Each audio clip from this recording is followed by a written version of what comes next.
Everybody wants some blast of magic, magic, magic, magic, magic, magic. Look up the magic in me. Welcome back to Bob's Magic Emporium. Time for the next all-new Magician 101, the show for all magicians. Before we get to the show this week, two quick things.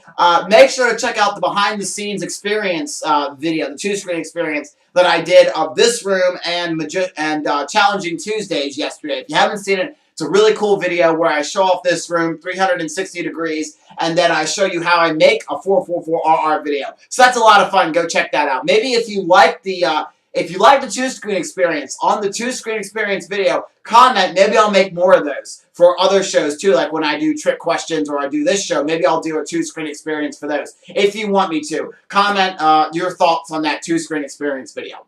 All right.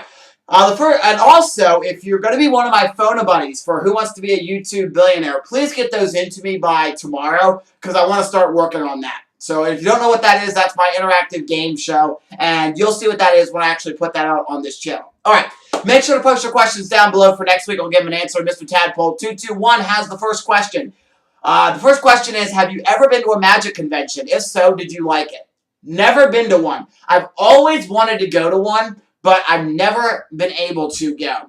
There is a big one here in the Washington, D.C. area, but I've never, actually, I think there's two in this area. One of them's like a kids convention for like kids show magicians, and I've always wanted to go, but I've never had the extra cash really to go. I'm trying to save up my money because I'd like to run my own magic shop one day, and you need a lot of cash to start up your own business, so I'm trying to save a little bit of my money each week. So, no, I haven't been to one, but I really want to go to one day and meet up with other magicians and other, magician celebrities.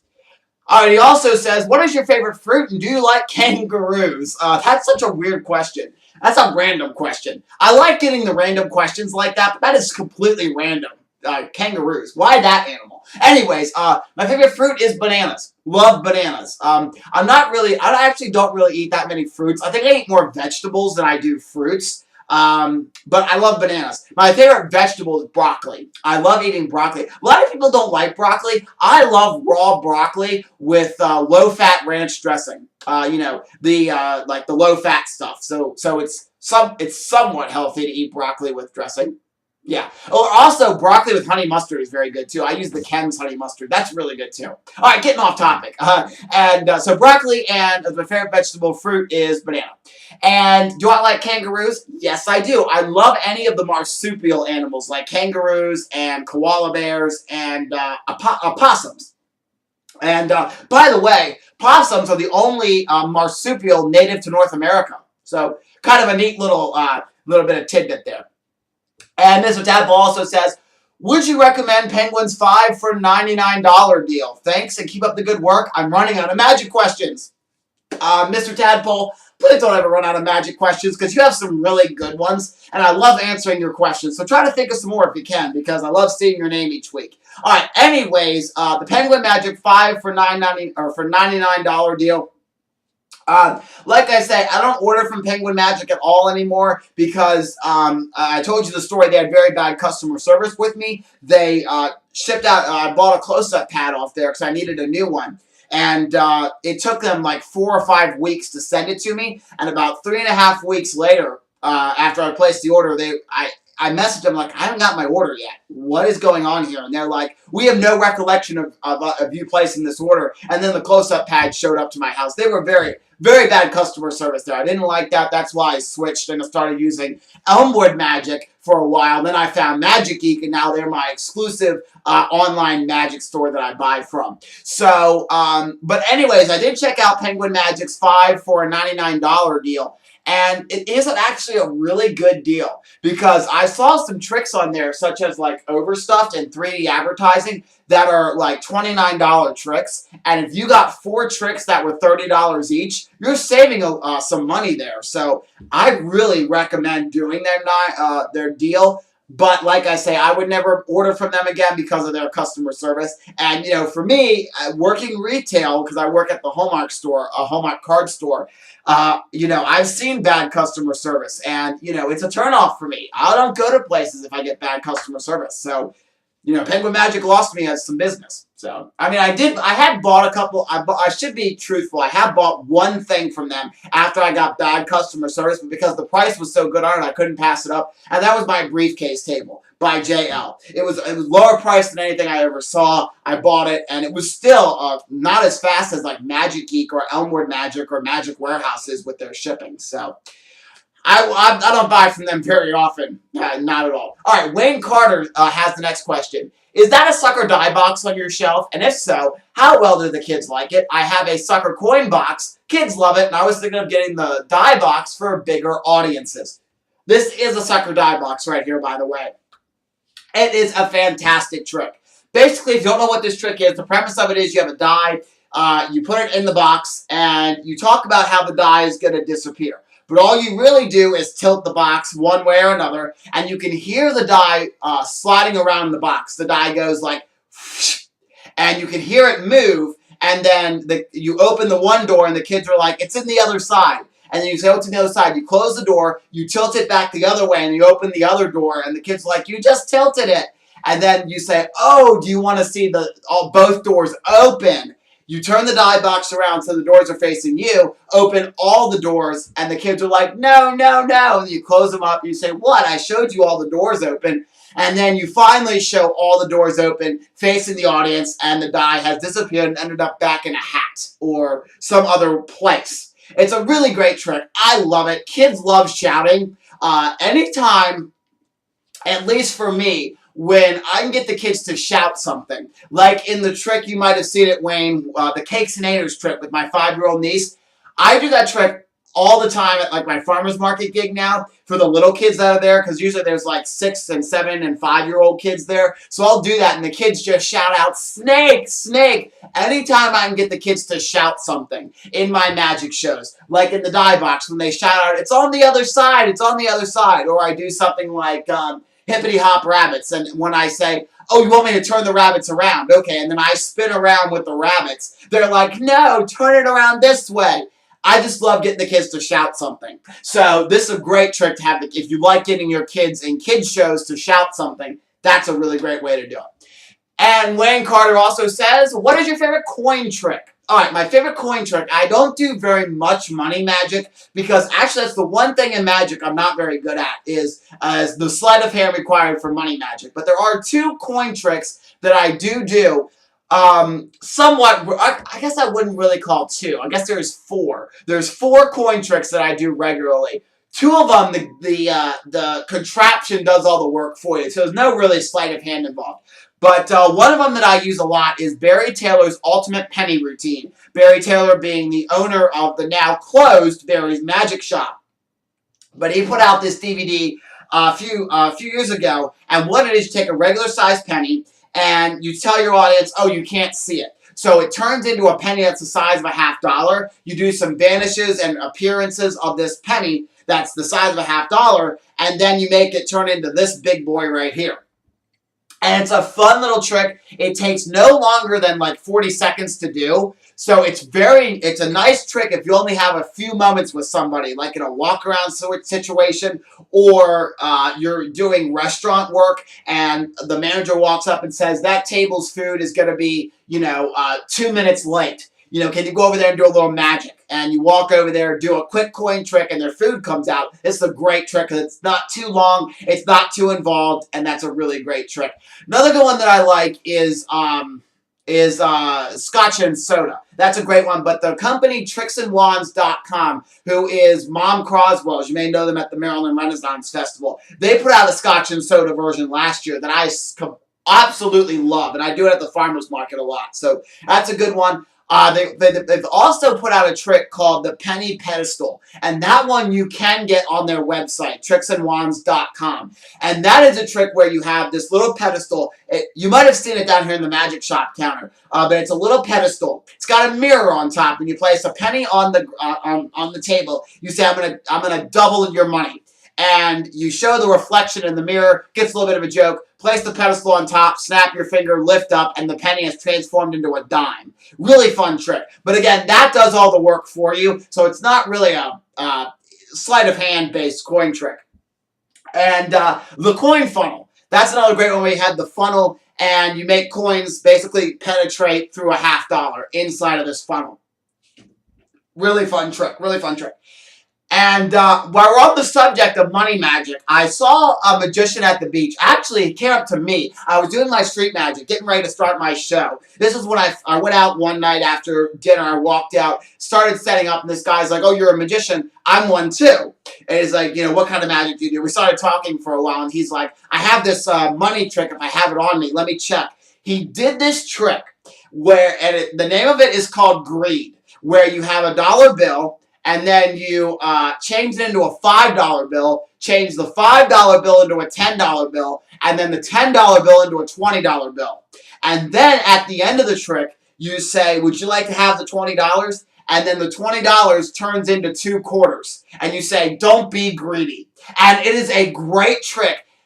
I knew what he did, but it's still, the way he performed it flawlessly. So I recommend this new trick that guy showed me, greed. It is a great trick, and I was going to say a hilarious trick, but it wasn't funny. It was really cool the way he did it. And, you know, I know that he was really good at his sleight of hand and stuff, but it was amazing. So I recommend checking it out, greed. G-R-E-E-D, greed. Alright, and now the final questions come from the Magician PR. First he says, "Did you know now Chris Ballinger lost his job?" Yes, I did know he lost his job. Actually, a little behind the scenes info. I posted something on my Facebook last week, and it was about saying that big changes are coming to something soon. I'm very sad. And that was actually the night before Chris Ballinger announced that he was leaving Magic, or that he got laid off from Magic Geek. He actually told me the night before. He said, "You know, just wanted to let you know I no longer work for Magic Geek," and I was like, "What?" So, you know, so it was a shock the night I heard it, and I heard it early. So thank you, Chris, for telling me early. Well, kind of not thank you, because that really ruined my day. But anyways, thank you for telling me earlier if you're watching this video. And let's see, Magician PR says, "What are some great music for magic?" Alright, music selection is different for every magician because some magicians use no music at all, like me. Actually, I do use 1 or 2 pieces of music in my show, which I use when I do the Nest of Boxes trick up here, that trick you see me do a couple times on this channel. I play the song "I've Got the Magic in Me" by B.O.B. That is a great little song to do there. But what I've done was taken a lot of the song and I've kind of shortened it and edited it so it fits into the time. Because if you watch my 365-day magic challenge video of the Nest of Boxes, I actually do that trick the same way, where I do a little dancing in between. I dance with my spectator, and then when the song ends, they pull the dollar out as soon as the song ends of the last box. So that's kind of cool. Another great song is by Ross Lynch of Austin and Ally, the Disney Channel show. He put out a song, you might have heard it on the Disney Channel show Austin and Ally, but I think it's called Illusion. And it was basically about this girl who disappears magically, but it's kind of a magic tie-in with this like love song. And it's actually a really good song if you want to add that to your music. Anything that has like magic in it, like that song, Oh, it's magic, you know, never believe it's not so. That's a good one. I've seen magicians use that in their thing. There's another song with magic in it, with the word magic in it. I can't remember what it is. It's another love song. Oh, gosh. I can't remember. But anyways, so any songs that have the word like magic or illusion in it, that's a great one. And any royalty-free music is really good. Like the stuff that I use at the top of a lot of my intros. Like the intro that I do, like when I did the behind the scenes video, that kind of superhero intro, that's royalty free. The trick questions is royalty free. The School of Magic intro music is royalty free. And that's nice because the music's not copyrighted, so you can use it on YouTube and you can use it on TV without having to pay for copyright or royalties or anything like that. Alright, and the Magician PR says, "How can I structure a very, very good show?" He doesn't want to structure a very good show. He wants to structure a very, very good show. Best thing I can tell you to do is, first of all, decide what show you want to structure. Whether it be your kids show, your street show, your close-up show, your stage show, whatever show you decide to structure. And every trick that you use in that show, you want to lay them out. Write all the tricks out on index cards. So get yourself some of those index cards or Post-it notes, and write out on each individual index card the name of each trick. Then what you want to do is lay those all out on the floor, and you want to find out the best segues. If you can find really good segues in between a trick or stuff that flows really good together. Such as, if you do, I'm trying to think of my show here. Oh gosh. No. Okay, I'm having a brain difficulty here today. But anyways, you want to find good flowing tricks that flow together. Like a perfect example is you don't want to do linking rings and then go into the nest of boxes because they don't flow together. They don't really. There's no justification for going into the nest of boxes right after you do the linking rings. But the way I do it is I do a trick where I do the perfect penetration, punch a pen through a dollar bill, I shred the dollar bill with my counterfeit detector, and then I go into it and say, well, because I shredded your bill and it was counterfeit, let's give you a consolation prize. Then I do the nest of boxes. So there's a nice little flow, and 3 tricks flow nicely together. So you want to try to find good flows to your show. You don't just want to bounce around to trick after trick. You want to have a good little story to go along with your show and your tricks, or find tricks that lead into each other nicely.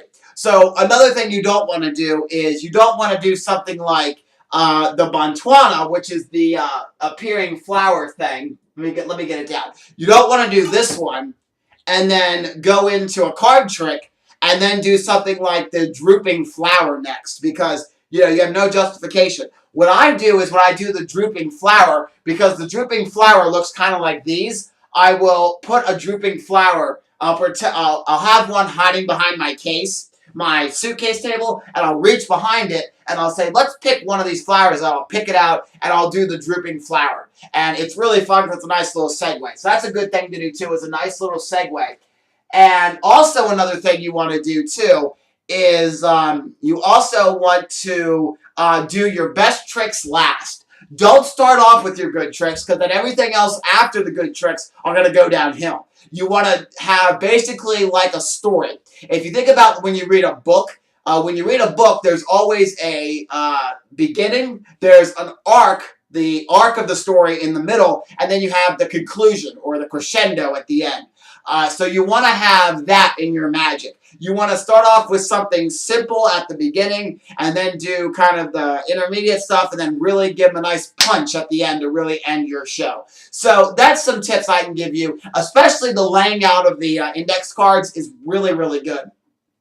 Because that way you know all the tricks you're going to do in that show. And make sure you stick to your allotted time in your show as well. Some good tips I can give you is a street show shouldn't go on longer than 20 minutes. Because, a street show, if you're doing like a boardwalk show on like a beach boardwalk, people don't want to watch you for an hour. People don't want to watch you for 5 minutes either, then throw a dollar in your hat because they don't think they've gotten their money's worth. So they want to do like a 20-minute show is my length of show when I do a street magic show. And a kid's show shouldn't go on longer than an hour. Really shouldn't go on longer than 45 minutes because the kids will get restless and things. So you also want to plan what tricks you want to do. Chris Ballinger talked about in a weekly recap one week. He was like, I try to jam-pack as much magic in that half hour as I can, but also still put on a good show. And that's what I like to do too. I don't have a certain number of tricks I do. As much magic as I can jam-pack but still do an awesome show, I'll do that. Alright, so hope that helped, Magician PR. If you have any more questions about structuring a show, make sure that you comment down below for next week. And everybody else, make sure you get your comments down below, and I'll answer your questions next week on Magician 101. Thank you guys so much, and I'll see you next Wednesday for another all-new Magician 101. You know how to mix up cards? You say, you are not cards. You are not cards. The magic karate works. Whoops. Okay. Yes. Perfect. Of course, you get the 2 tubes, and you get a certain amount of bottles. Let me grab a party. Adults love the trick, too. Don't get me wrong, but I think kids love it a little bit more than it looks. It looks like you're actually taking and shuffling the cards.